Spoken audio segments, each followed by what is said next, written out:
Hello friends, আজ আমরা আপনাদের এমন এক জায়গায় নিয়ে যেতে চলেছি যা প্রাচীন ভারতের এক অদ্ভুত রহস্য আজও বহন করে চলেছে। জায়গাটি হলো ওড়িশার পুরী জেলা থেকে মোটামুটি ৩৫ কিলোমিটার দূরে চন্দ্রভাগা নদীর ধারে অবস্থিত কোণার্ক সূর্য মন্দির। এই ভিডিওটি সম্পূর্ণ দেখতে স্কিপ না করে আমাদের সাথে থাকুন, কারণ এটি কোনো মন্দিরের কাহিনী নয়, বরং প্রাচীন ভারতের বিজ্ঞান ও কলার এমন এক প্রমাণ যা আপনাকে অবাক করবে।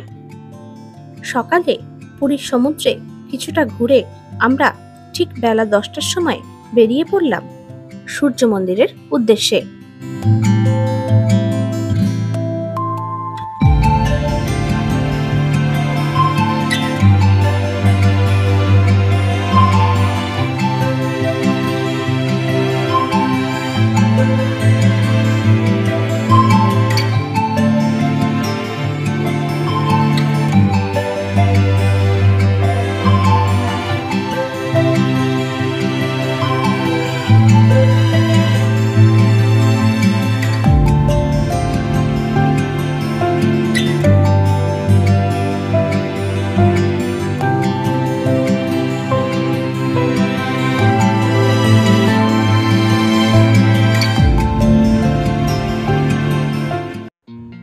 সূর্য মন্দির যাওয়ার আগে আমরা কিছুটা সময় কাটাতে এবং সমুদ্রের সৌন্দর্য দেখতে চলে এলাম ইকো রিট্রিট সি বিচে।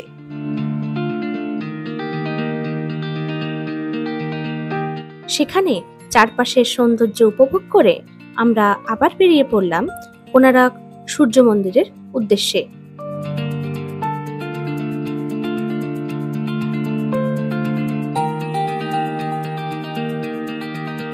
কথা বলতে বলতে আমরা সূর্য মন্দির পৌঁছেও গেলাম। মন্দিরে ঢুকতেই বাঁ সাইডে মন্দিরের মূর্তি এবং কিছু মডেল সংরক্ষণশালায় রাখা হয়েছে। চলুন সেখানেও যাওয়া যাক।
এগুলি দেখতে দেখতে মন্দিরের ইতিহাস সম্পর্কে জানা যাক।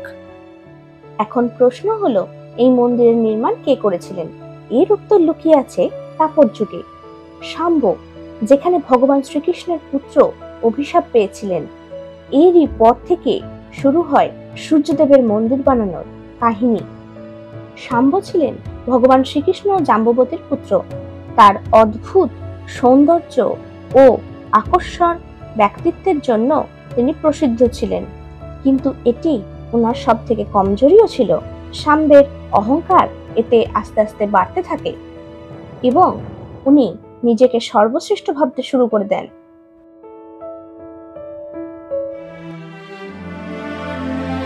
নারদ মুনি শাম্বকে আরো বেশি উস্কিয়ে দেন এবং বলেন তোমার এই অদ্ভুত সৌন্দর্য কি তুমি গোপীদের মাঝে গিয়ে দেখাতে চাও না? এতে শাম্ব অহংকারের বশবর্তী হয়ে গোপীদের মাঝে চলে যান, যা ভগবান শ্রীকৃষ্ণের অত্যন্ত অনুচিত মনে হয় এবং তাকে শিক্ষা দিতে এক কঠোর অভিশাপ দেন। বলেন, তোমার এই সুন্দর শরীর কুষ্ঠ রোগগ্রস্ত হয়ে যাবে।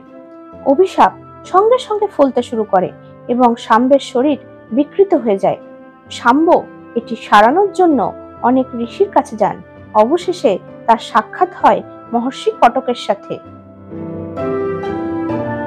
মহর্ষি কটক শাম্বকে চন্দ্রভাগা নদীর তীরে 12 বছর সূর্যদেবের কঠোর তপস্যা করতে বলেন।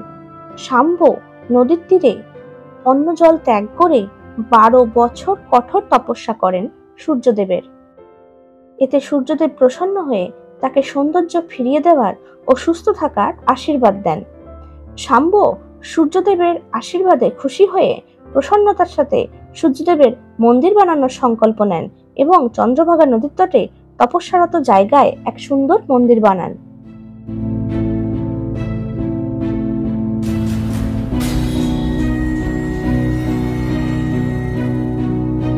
এই পৌরাণিক কথার কারণে এই জায়গার নাম হয় কোণার্ক।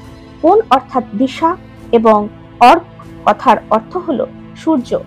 যদিও আজকের কোণার্কের সূর্য মন্দির এই শাম্বের সূর্য মন্দির নয়। এই মন্দির চতুর্থবার বানানো হয়েছে। কোণার্কের সূর্য মন্দির এমনভাবে বানানো হয়েছিল যাতে সূর্যের প্রথম রশ্মি মন্দিরের গর্ভগৃহে পড়ে। আজকের কোণার্ক সূর্য মন্দির 13ই শতাব্দীতে গঙ্গবংশের প্রতাপী রাজা প্রথম নরসিংহ দেবের শাসনকালে বানানো হয়। এই মন্দির ভারতীয় বাস্তুকলা ও ধর্মীয় ক্ষেত্রে এক অদ্ভুত উদাহরণ, যা সূর্যদেবের সম্মানে নির্মাণ করা হয়েছিল। রাজমাতা কস্তুরী দেবী তার পুত্র নরসিংহদেবকে সূর্যদেবের মন্দির বানানোর জন্য উপদেশ দেন এবং তার পিতা জগন্নাথ দেবের মন্দির বানিয়েছিলেন এও স্মরণ করান, যা আজও ভক্তি ও শ্রদ্ধার কেন্দ্র।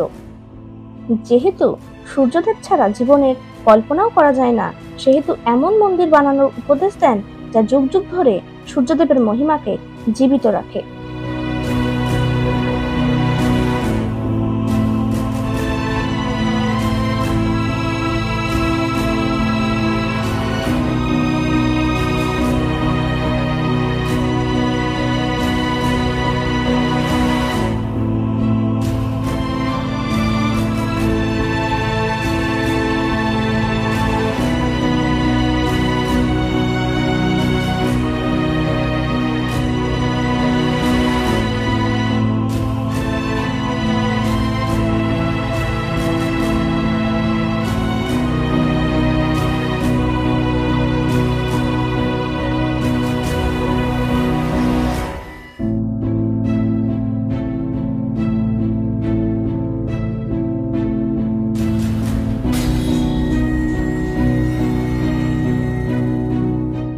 মহারাজা তার মন্ত্রীকে আদেশ দেন সব থেকে ভালো কলাকারকে এই মন্দিরে তৈরির ভার দিতে।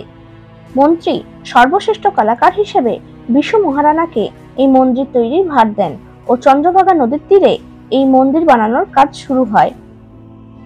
এই মন্দির তৈরি করতে 12 বছর সময় লেগেছিল। মোটামুটি 1200 কারিগর মিলে এই রচনাকে আকার দেন। বিশু মহারানার কুশলতা ও তার নিপুণতা প্রাচীন সময়ের নিপুণ ইঞ্জিনিয়ারিং এর প্রমাণ। এই মন্দিরটি বেলে পাথরে তৈরি। এই মন্দির বানাতে আয়রন লক সিস্টেম ব্যবহার করা হয়েছিল। মন্দির তৈরির শেষ সময়ে যখন মন্দিরে শিখরে কলস স্থাপন করার সময় হয়, তখন কারিগরদের সব রকম চেষ্টা ব্যর্থ হয়। তখন রাজা নরসিংহ আদেশ দেন, সূর্য উদয়ের আগে যদি কলস স্থাপন না হয়, সমস্ত কারিগরকে মৃত্যুদণ্ড দেওয়া হবে। এই শুনে কারিগরদের মধ্যে ভয়ের পরিবেশ সৃষ্টি হয়। ঠিক সেই সময় বিশু মহারানার 12 বছরের পুত্র সেখানে উপস্থিত হয়, যে কখনো জন্মের পর থেকে তার পিতাকে দেখেনি। মায়ের কাছে পিতার কথা শুনে এবং ঠিকানা নিয়ে এখানে এসেছিল।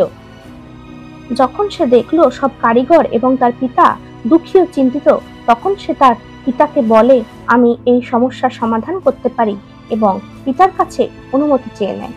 রাতের অন্ধকারে ধীরে ধীরে এই বালক সম্পূর্ণ নিপুণতার সাথে ও গণনার সাথে মন্দিরের শিখরে কলস স্থাপন করে, যে কাজ নিপুণ শিল্পকারীরা 12 বছরে করতে পারেনি, এই ধর্মপদ কিছু ঘন্টার মধ্যে সেই করে দিয়েছিল।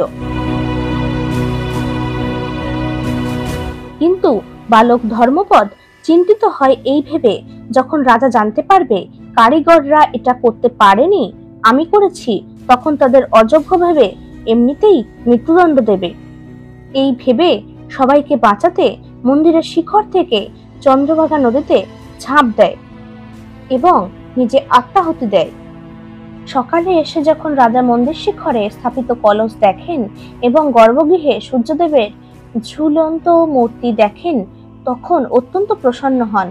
রাজা এই মন্দিরের প্রাণ প্রতিষ্ঠার জন্য মাঘ শুক্ল সপ্তমীর দিন ঠিক করেন। এরপর প্রাণ প্রতিষ্ঠার অনুষ্ঠান শেষ হতেই অদ্ভুত কিছু ঘটনা ঘটতে শুরু করে, যেমন মন্দিরের উপর থেকে মূর্তি ভেঙে পড়া, অদ্ভুতভাবে মন্দিরের পাথর পড়া। রাজা এর কারণ খুঁজতে গিয়ে যখন জানতে পারেন প্রথম দিন বালকের বলিদানের দিয়ে এই মন্দির শুরু হয়েছিল, তখন তিনি এটি অশুভ ভেবে এই মন্দিরে পুজো অর্চনা বন্ধ করিয়ে দেন। বছরের পর বছর এই মন্দির এভাবেই পড়েছিল। কোণার্ক মন্দিরের দরজা 123 বছর ধরে বন্ধ। 1903 সালে বাংলার লেফটেন্যান্ট গভর্নর এই মন্দির সংরক্ষণের জন্য মন্দিরের গর্ভগৃহেও বালি দিয়ে ভরে দেন এবং দরজা বন্ধ করে দেন, যে পদক্ষেপ তখন ঠিক বলেই মনে হয়েছিল। এই মন্দির কমপক্ষে 400 বছরের পুরনো। এই মন্দির শুরুতে সূর্যদেবের রথের 7টি ঘোড়ার মূর্তি দিয়ে বানানো হয়েছিল। বিভিন্ন ঘাত প্রতিঘাতের কারণে এখন কেবল একটি ঘোড়া অবশিষ্ট আছে। মন্দিরে 12 জোড়া চাকা আছে, যা বছরের 12 মাসকে বোঝায়। কোথাও না কোথাও এর সংযোগ প্রাচীন ভারতের সাথে যুক্ত।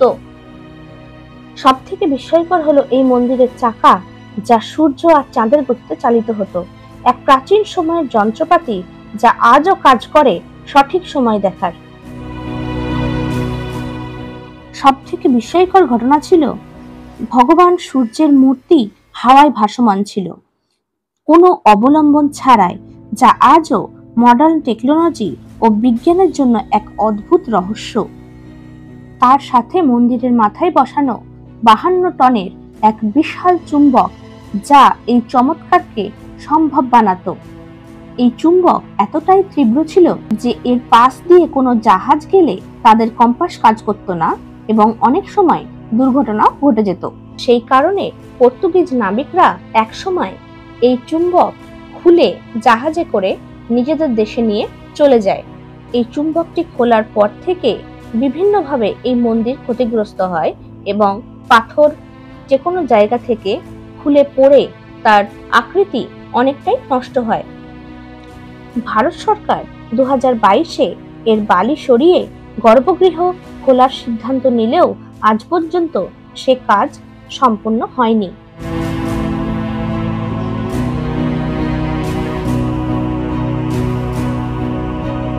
আজকের ভিডিওটি এ পর্যন্তই। তাহলে সম্পূর্ণ ভিডিওটি কেমন লাগলো আমাদের কমেন্ট বক্সে জানাতে অবশ্যই ভুলবেন না। আমাদের চ্যানেলে যারা নতুন বন্ধু, তারা চ্যানেলটি অবশ্যই সাবস্ক্রাইব করে দেবেন এবং পাশে থাকা বেল আইকনটি অবশ্যই প্রেস করে দেবেন, যাতে নতুন কোনো ভিডিও দিলে তার নোটিফিকেশন খুব তাড়াতাড়ি আপনাদের কাছে পৌঁছে যায়। ধন্যবাদ।